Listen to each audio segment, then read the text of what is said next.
Hey, so this is the Drunkalogs, a podcast about addiction and recovery in which each guest shares their version of how it was, what happened, and how it is now, and then endures a half-hour Q&A at the hands of your host, Nick Morton. These days, I am often on the verge of quitting this project, but then it gives me the opportunity to get to know someone like my next guest, and I wonder, how else would I ever have a conversation like this? He grew up in the Bronx, a child of organized crime, and despite joining his first gang at the age of 10, managed to save himself from that fate through his dedication to the discipline of competitive martial arts. But when his recreational drug use spiraled out of control in his 20s, he suddenly found himself on the receiving end of an intervention organized by the same criminals who raised him, but also loved him. He made it out the other side, but it was not easy, and he went on to build a small and innovative business empire in the world of rehab and recovery. He has a new book out called The Kid from the South Bronx Who Never Gave Up. Won't you please welcome John Giordano. So, where were you born, John? New York. New York in the city, or? The best part of the city was where Fort Apache was. I don't know if you're familiar with that. It was the worst part of the city. Time magazine. Fort Apache, the Bronx, right? There you go, the South Bronx. Nice. And so what was your childhood like? Well, let's put it this way. My father was a heroin dealer. My uncle was a hitman for the families. My grandfather was a Shylock. And the rest of my family did nefarious things. My friends used to tell me when I was older, hey, you don't watch The Sopranos? I said, no, I lived it. And as a kid growing up in that, did you know what was going on? Of course. Right. Did you guys have a fancy house? No, we were inner city kids that lived in the projects in the South Bronx. Right. And was your parents married? Did they stay together? Oh yeah. Right. No, it was a great family. Just don't mess with them. That's all. So as a kid, what did you do for fun? Excuse me? As a kid, what did you do for fun? Oh, what kids did in New York City, played stickball, stoop ball, baseball, all kinds of different things. Growing up was kind of tough because my father went to jail when I was 8. Uh-huh. I got molested by some boys in the neighborhood when I was 8.5. Wow. Then I got molested by my babysitter. She was 14, I was 9. Wow.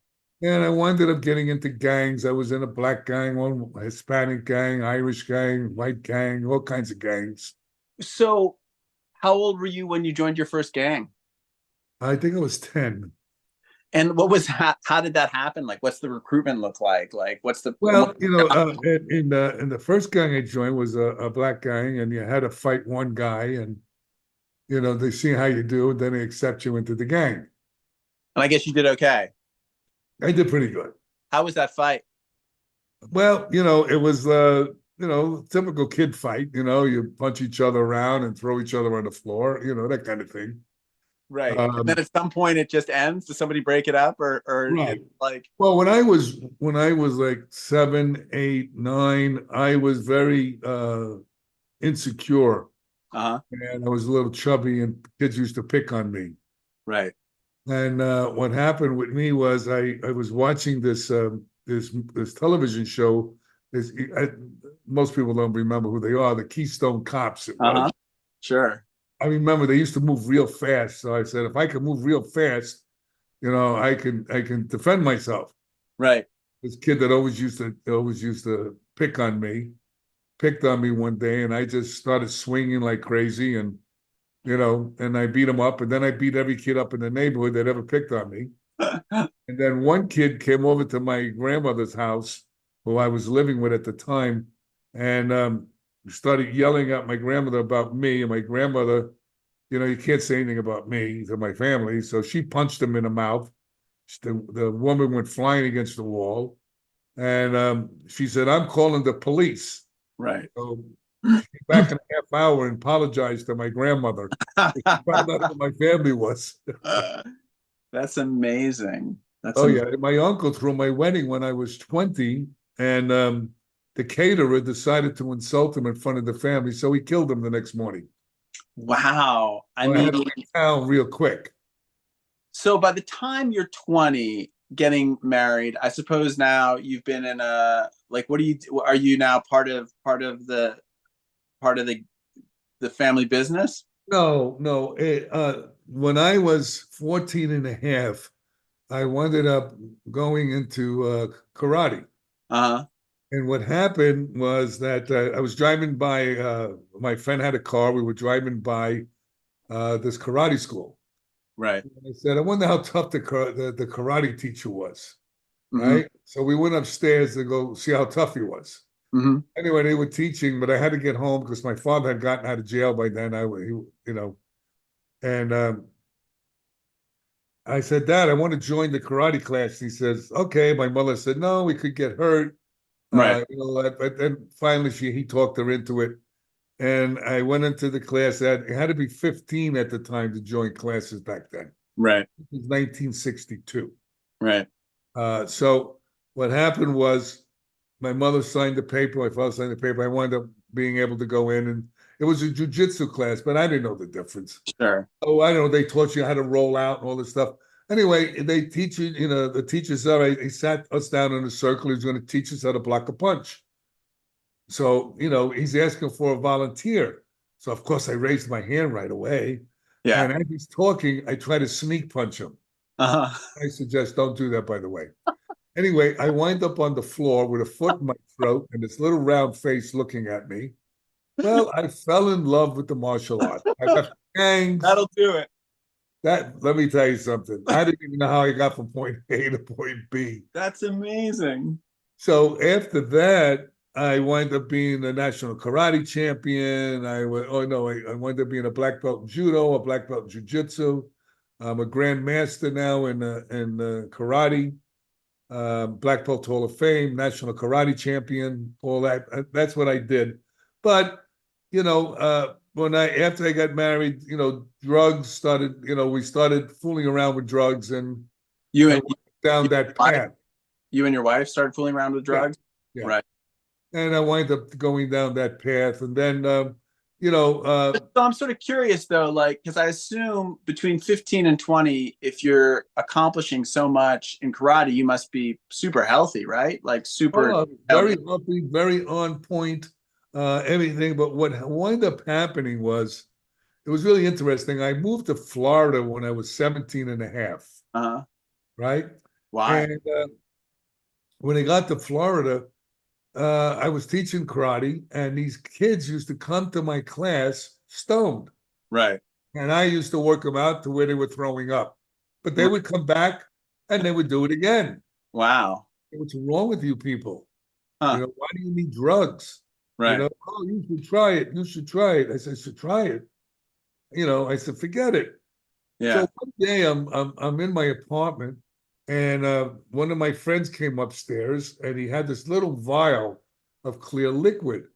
And I said, what's that? He said, well, that's LSD. I said, Mhm. oh, really? I heard about that. So I said, let me see.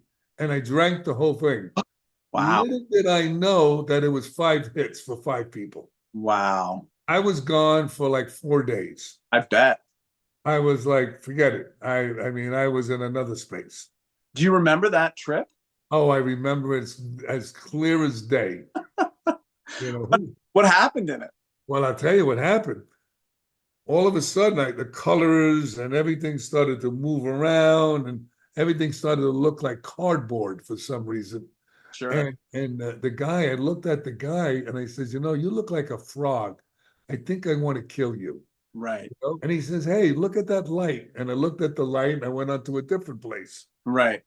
and Yeah. I just kept on going from place to place. Matter of fact, I never forget when I came out of the trip, all right, the next day, I slept for about 2 days. And then I drew this big picture on my wall of an eye and different colors and all kinds of stuff. So it really had an impact on me at the time. Sure. And then I wind up doing tripping, wind up doing mescaline, peyote, wind up doing mushrooms. I wind up doing all those drugs. Right. because I love learning, so I felt it was expanding my mind. Yeah, sure. And then I started smoking pot, and then I met the girl. Then we got married. The uncle killed the caterer. Where did you guys get married? We got married in New York. In New York. Yeah. And so were there like how did he kill the caterer? He shot him. And was it like did he get in trouble for that?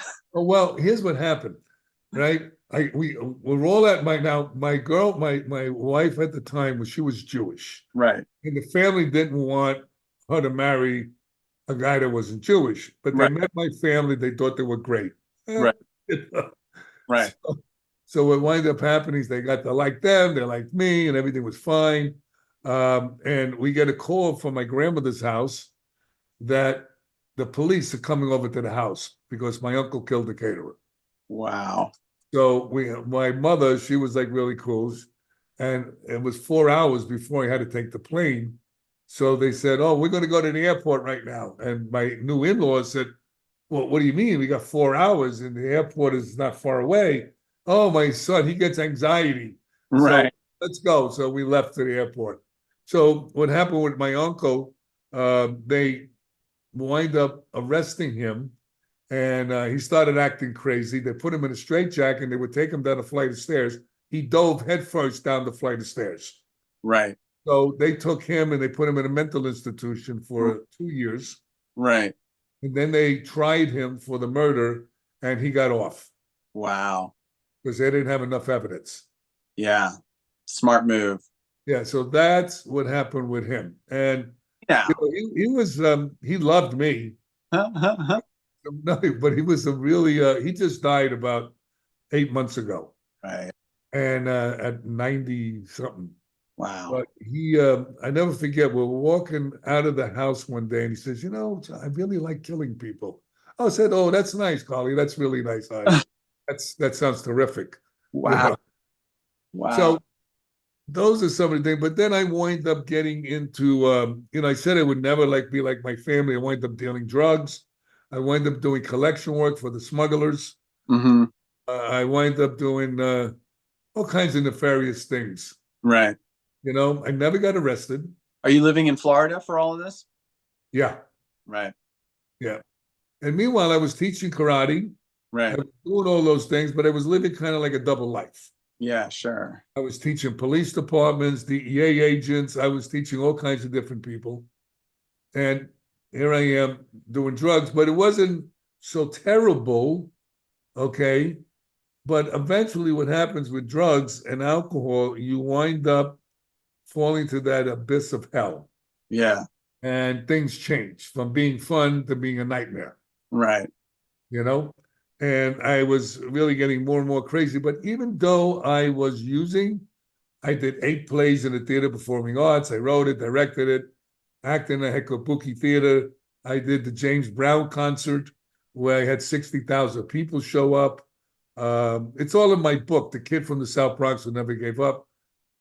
People never believe what you say, so I put the letter. What I did was I was a marketing director and the security for this Flea Market USA Mm-hmm. city in Overtown. And that's where the riots were, right after 1980, 81. Mm-hmm. And they hired me to be their marketer. My student owned the flea market, and he wanted me to buy a booth. And Right. I said, "I want to work for you." Right. He said, "Well, how much do you want?" I says, "Give me $1,000 a week." He said, Right. "What?" So I says, "I tell you what, give me $250 a week. All right, I'll pack the place. I'll do a whole bunch of things for you. And if I do everything I say, I want $1,000 a week." So 3 months later, I got $1,000 a week. Wow. And they wanted a grand opening like never before. And I had a friend of mine, Gary LeConte, who was he owned the Agora ballrooms, and we used to have all the big bands come in, Chick Corea, Iggy Pop, all these different, these people, Joe Cocker, all these stuff. And he knew James Brown. Mm-hmm. So we got James Brown to come. And I said, "Look, we need a theme for this grand opening." And I says, "We're going to revitalize Liberty City and Overtown," because nobody wanted to come in there into that community because of the riots. They were afraid. Right. It was a Black community and nobody wanted to come in. So what happened was I said, I want to invite President Reagan to come to the flea market, grand opening. Everybody laughed at me. So I sent a letter to the White House. 2 weeks later, I got a letter back. It's in the book, by the way, because nobody believes you anyway. Yeah. So I got a letter back. It said, due to scheduling, the president can't come, but we're sending Carrie Meeks. So they sent Carrie Meeks, who was, I forget what she was at the time. Then she became Senator Meeks. So they Right. checked me out. They went to the church, all around the town. And anyway, she went to the Martin Luther King Foundation, and they presented me with the Martin Luther King Award on stage in front of 60,000 people. Wow, that's We had amazing. an outdoor parking lot as far as your eye could see. I got the videos, Right. of all this stuff in the pictures. So no, if nobody believes me, I said, well, here you go. And they go, oh my God. And I was using back then. And Right. matter of fact, James used to use Coke. Right. So him and I became good friends. Mhm. And those are some of the things I did even when I was using. And what were you using? Like, what was your Well, I did every drug known to man. right, Whatever made me feel, whatever felt good, that's what I did. But right, I ended up settling in with cocaine. right. And booze? Was booze a part of your No, I used to get sick and throw up. so Coke was really the thing. Yeah, coke, And, yeah. and so at what point did you get sober? Well, what happened was, and I told you who my family was. Yeah. They did an intervention on me, and I'm looking at them and saying, "Who's doing an intervention on That's them?" hilarious. My brother was a drug dealer. My Right. family was, But I was getting so out of hand that they said, "You really need to get the treatment." And my mother said she'll never speak to me again, if I don't go and get help. So I said, What "Well, let me get what everybody was off my back." what was it that like triggered them? Like what was so bad from their point of view that freaked them out? Well, I was getting in all kinds of fights, and I used to do all kinds of crazy stuff. And I was part owner of a car wash with a good friend of mine. We had 35 guys working for us that were on work release, Right. from jail. Yeah. And I had my guns on me, and they started acting out. I would beat them up or put my gun in their mouth, and Right. I really stupid, crazy stuff. And Right. my family says you're getting out of control. Right. I had a guy came once to my a car wash, and he throws a set of keys at me, and he goes, "Hey boy," he says, "make sure my car is ready when I come back from lunch with my girlfriend." Right. And I was going to beat him silly. Right. But everybody said, John, just take it easy. I said, okay, okay. And he comes back after eating, and he said, "Where's my car? Is it done?" I said, "No, it's not done." He said, "Didn't I tell you to finish my car?" So I said, "That's it." So I walked over to him, and he said, "Well, what are you going to do?" And everybody got around us. I jumped straight up in the air, spinned in the air with a spinning back kick. I hit him in the head, knocked him flying against the wall, right? I'm I sure you started choking him a little bit. And then, he went back to his car. I let him go. He went back to I'm coming back, and I used to teach the police down there. right. So he went down to the police station. He was a DEA agent. This is the funny part. I didn't know, Right. right? And he went down to the police. He says, "You mess with John. Are you crazy?" Right. So, what's up? They told me, they said, "Just shut up. We'll take care of it." So they came back and they said, "John, Sensei, what are you doing?" And Sensei means teacher. Right. I told him what happened. He says, "Yeah, he's a real ass." He said, "Don't worry. I'm glad you punched him in the head." I kicked him in the head. But anyway, that was that. And my family heard about it. And they said, "You got to go away." Right. I went into treatment. I didn't want to go. I didn't, I was sitting in group, and they were telling me to share my deep secrets to them. And I said, "I wouldn't even get high with you people. What am I doing here?" Right. And I tell you what's going on in my head. I got to kill you. So Right. anyway, I had a spiritual awakening in treatment. I was there during Christmas time. I went in December 4th.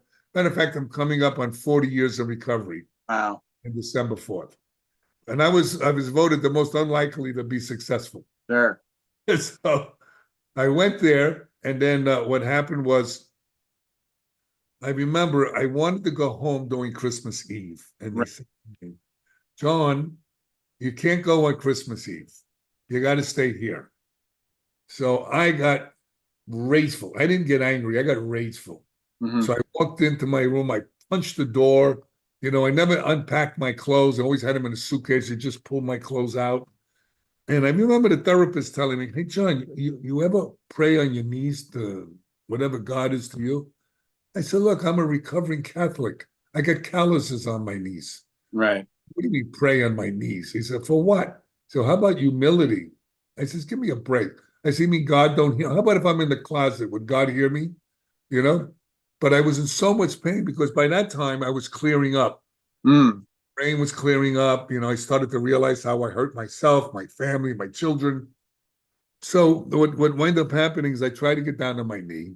Yeah. And I remember it like it was yesterday, Nick. Yeah. I couldn't get down on my knee. And I said, "What is this?" And Huh. pushed my knee down. And I pushed my other knee down. I says, "I don't know, whatever's out there, God, energy, Christ, please get rid of this pain I have inside of me." I had this emptiness, this anger, all this stuff. And it went away like it never was there. And I don't know about you or anybody else, but it never happened to me like that. So I didn't know what was going on. I tried to get it back, didn't come back. Right. Wow. And from that day on, I had what I call a spiritual awakening.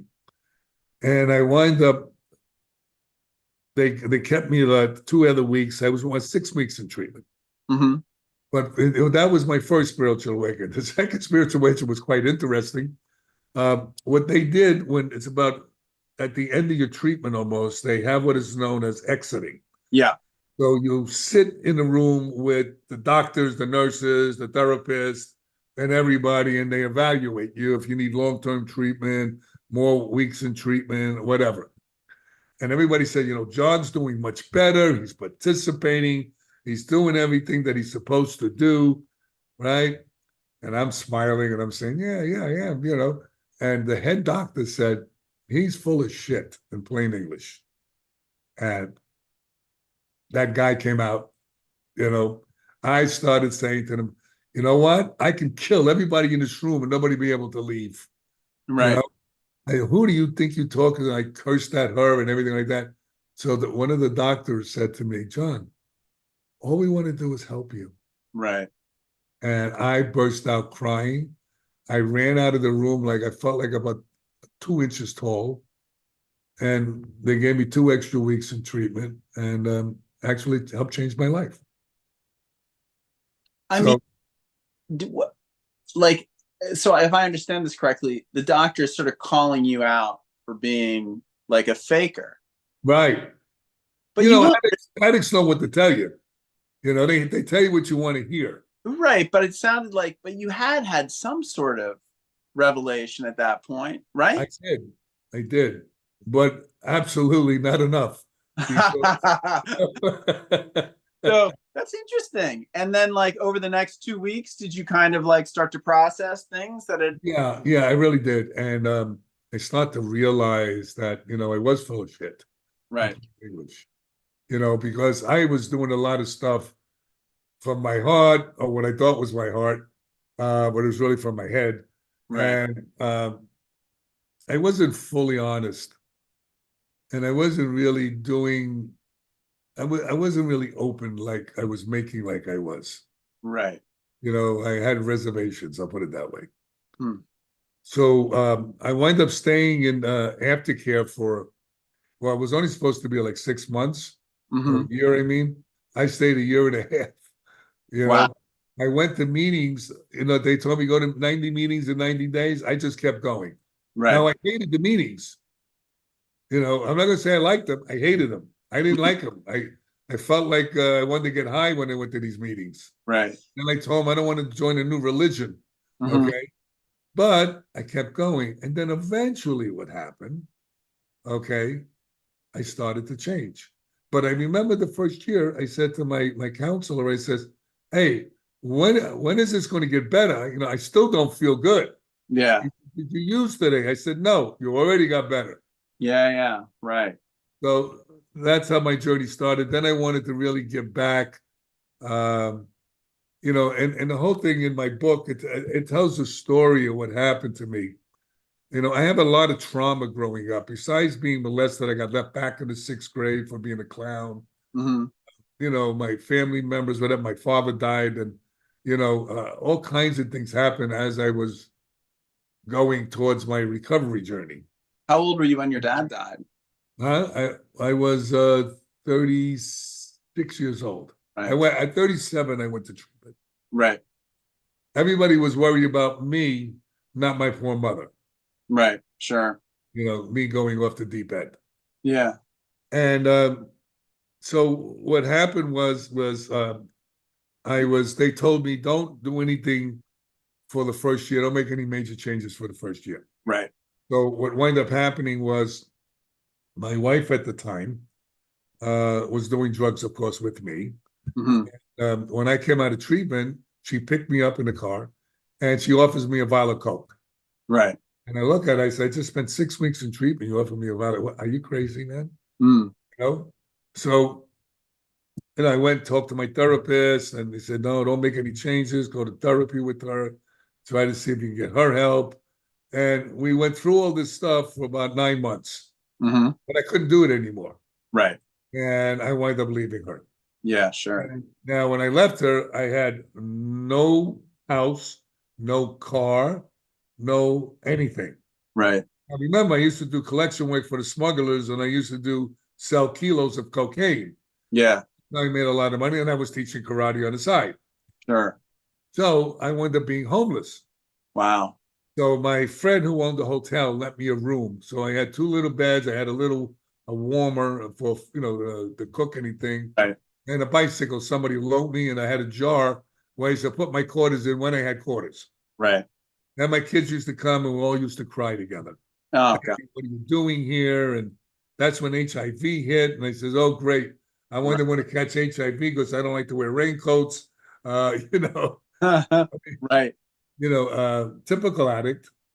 And well, it was about, I don't know, let me see, 12 months. I decided that I said it was an ALF, actually, adult living facility Right. for older people. Yeah.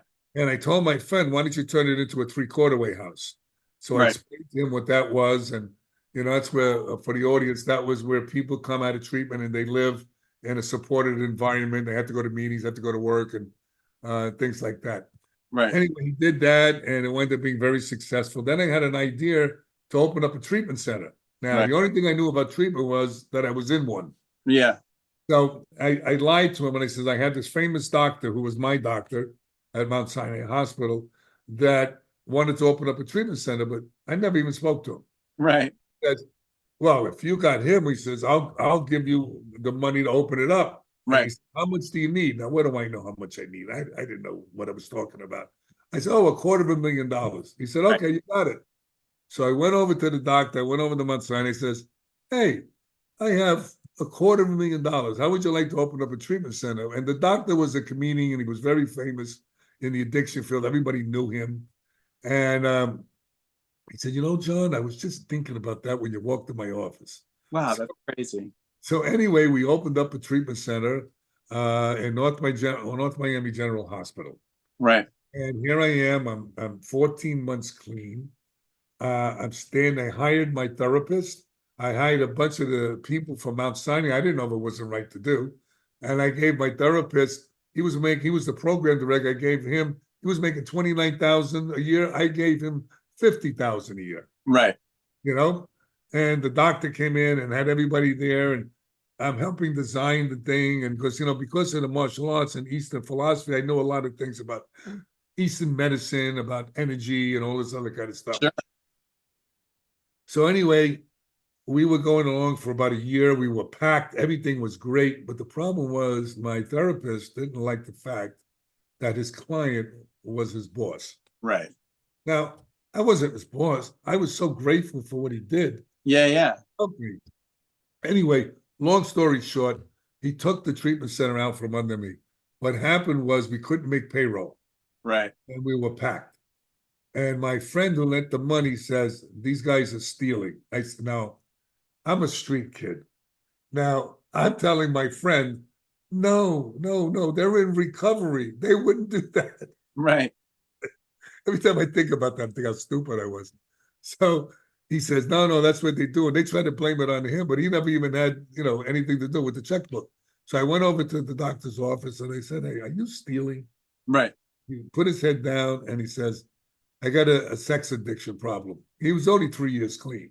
Right. And he was buying apartments for girls and hookers and all kinds of stuff. But even though the therapist, who was the guy that like he was the business guy, right? And the doctor wasn't, he just liked to do the work. Long story short, they approached me and says, either you give up your piece of this program, okay, or we're going to open up a new corporation and you're out. And your Right. friend's going to lose his money. Otherwise, we'll give him the accounts receivables. We'll give you 25% of the outpatient program. And that's it. They made millions of dollars. I made a salary. Right. So I don't want to go through the whole thing, but and time went on. Eventually they were supposed to give me a contract. I never got it.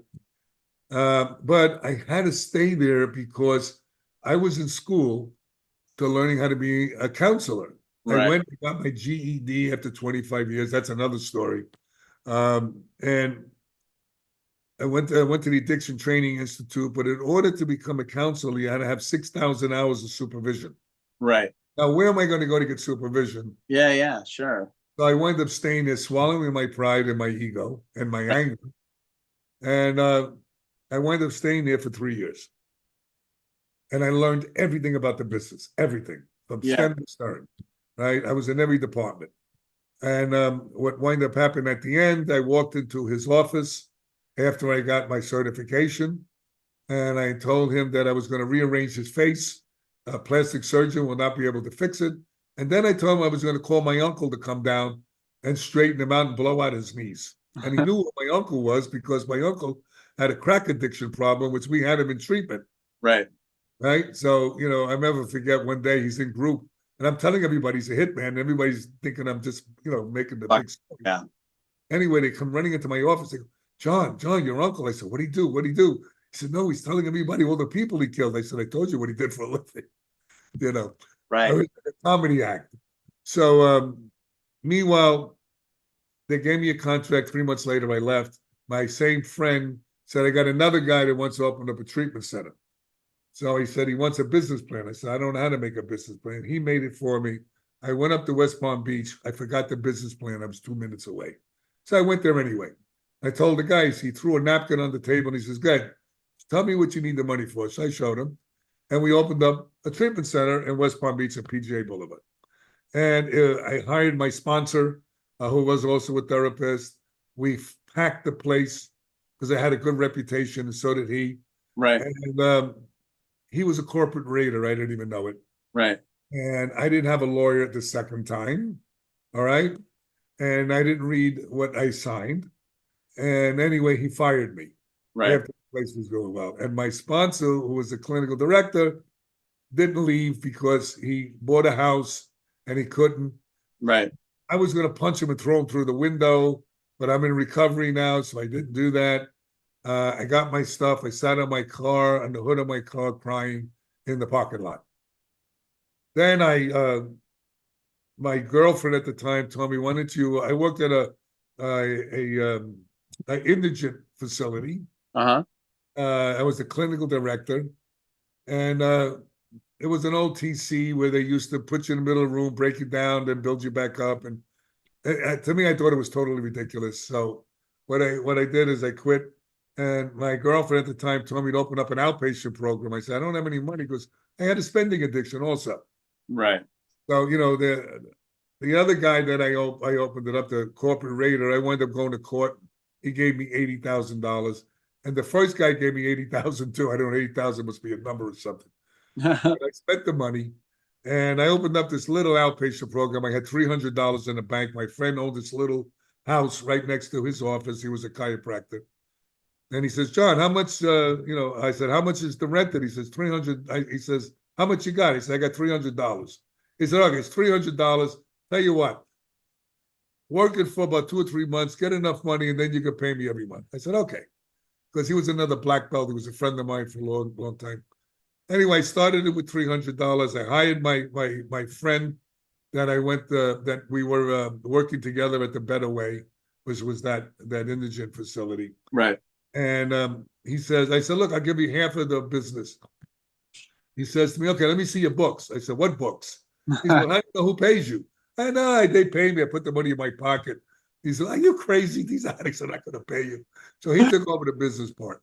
Right. Then we got his son, and we was broke as a joke, man. And we had the creditors chasing us. It was like, it was quite a journey. And I wound up using all this alternative medicine. I learned a lot of things along the way. Anyway, we took that company from $300 to 2 employees. And in 2012, we winded up with 147 employees, 7 buildings, and we sold it for $45 million. Wow. What was that business called? It was called G&G Holistic Addiction Treatment Program. Everybody in the industry knows about that program. Right. Because what I did that made it different, Uh-huh. and this is what I lecture about all over the world. It's really interesting. Here's a guy that only went to the 9th grade, got a GED, and they got all my certifications and all this other stuff.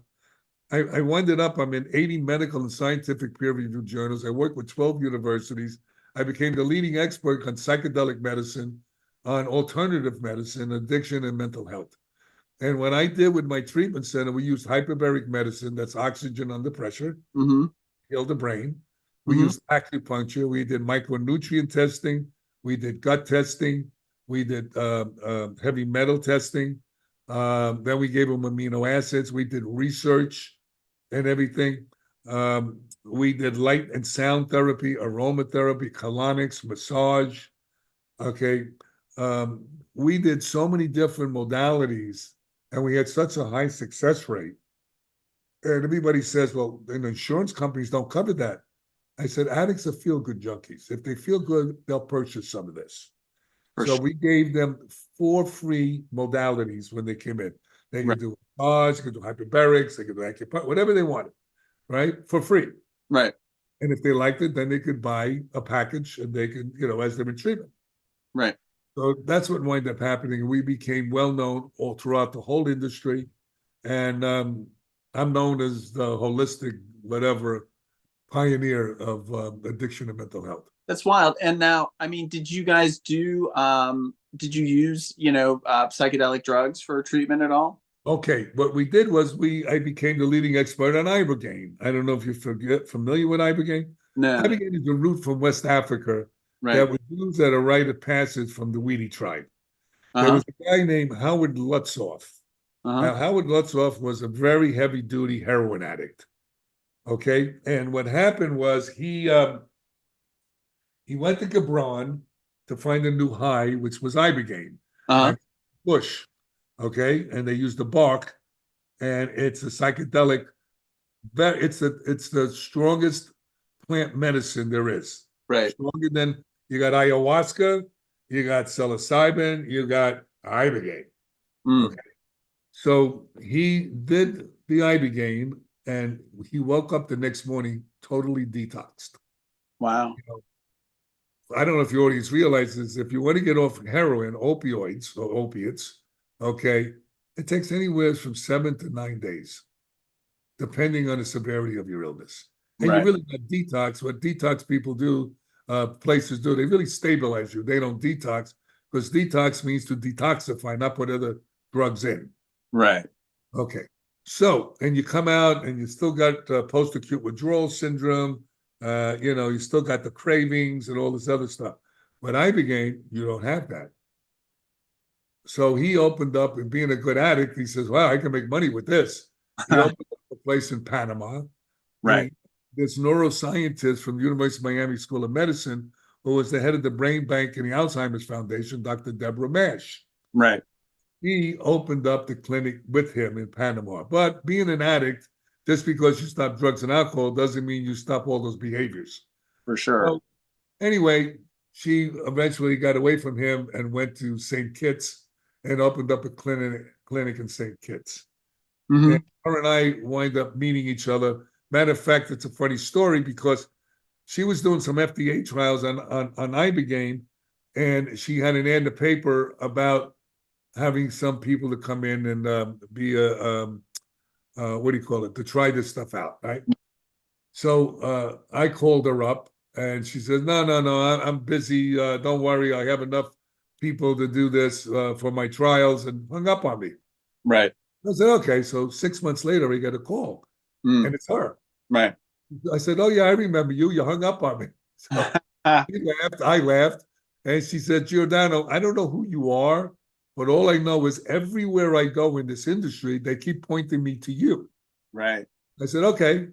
So we got together, and I used to do all the medicals on them and all that other all the things that would have 24-hour heart monitor on them to make sure their heart's functioning properly, toxicology tests, CBCs, all the blood work, the liver, kidney, all this stuff, and making sure psychologically they are, a good candidate. You can't be schizophrenic, you can't be dissociative disorder and things like that for this type of medicine. Right. Then I would take them to St. Kitts. I would counsel with them. I would do integration therapy with them. It's really funny. They call me the pioneer in this stuff because I was doing integration therapy with them in 1996. They just decided the last few years to call it integration therapy. Hilarious. I was laughing about. Wow, that's wild. Yeah. So anyway, that's how I started to build my program up, and then everybody started to hear about it. And now today, what I do is I lecture all over the world. I've lectured in Budapest, Taiwan, Chicago, San Diego. I mean, everywhere. And I'm Dr. Blum. He's the geneticist who found the main addiction gene, which is DRD2-ALE1 variant gene. Now, just because you have the gene doesn't mean you have a life sentence of being an addict. What it means is you have the propensity to be an addict. Right. Alcoholic. But there's such a thing as epigenetics, which means the social environment can change the gene expression. Sure.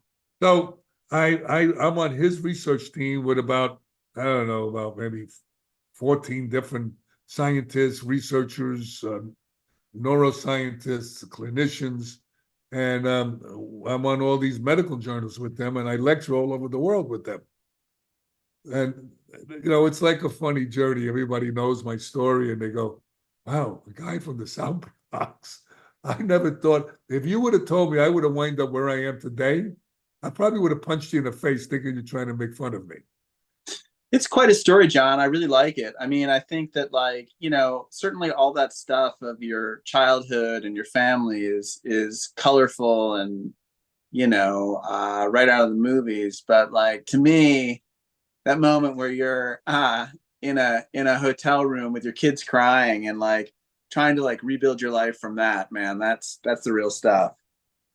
Yeah, it was really painful. And when I had to write the book, The Kid from the South Bronx Who Never Gave Up, I wrote it to show people, no matter where you come from, no matter what happened to you, what your family was like, what education you have, whether you've been, abused, molested, whatever happened to you in life, you can be successful. Right. I don't mean monetarily only. Yeah. I mean successful, becoming a better version of yourself. Sure. And that's why I wrote the book. Yeah, it's really cool. It's funny. I grew up in Palm Beach, so I know PGA Boulevard certainly.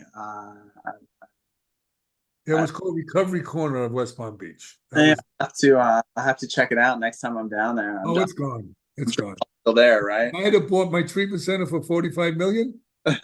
Closed it in 3 years. What's that? Closed it in 3 years. That's amazing. Where do you live now? Huh? Where do you live now? Oh, I live in Davie, Florida, but now I'm part of another treatment center I bought. It's a JC's Recovery Center of Hollywood, Florida. It's a faith-based program, and I brought all the holistic stuff to it. Mm-hmm. And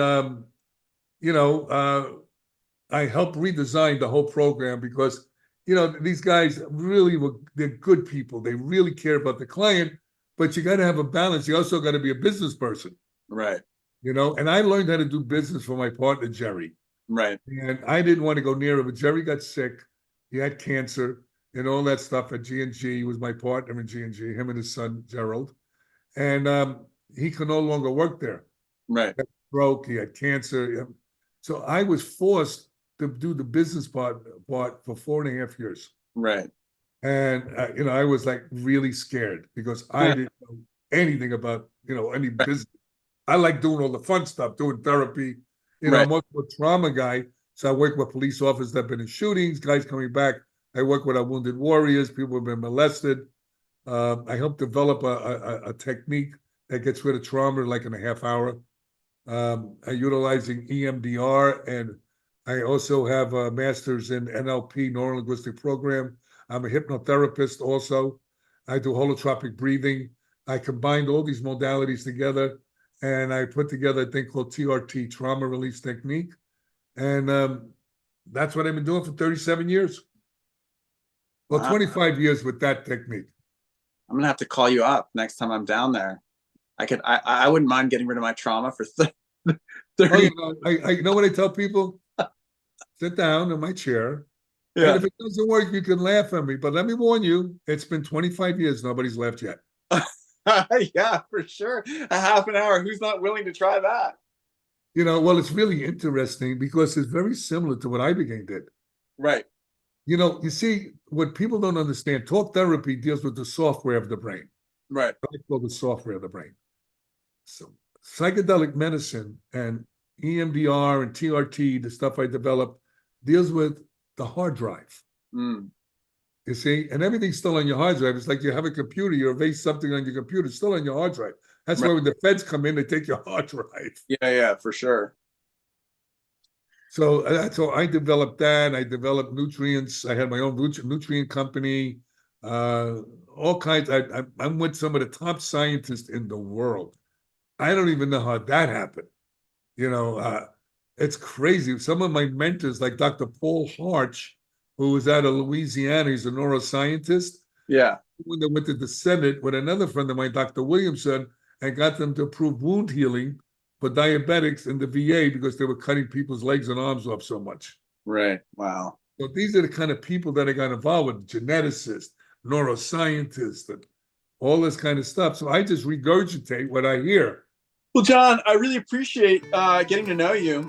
It's great to have you on the podcast. It's a really cool story, and you're doing a lot of cool stuff. I'm very impressed. So if you're ever out here in LA, come on, look me up.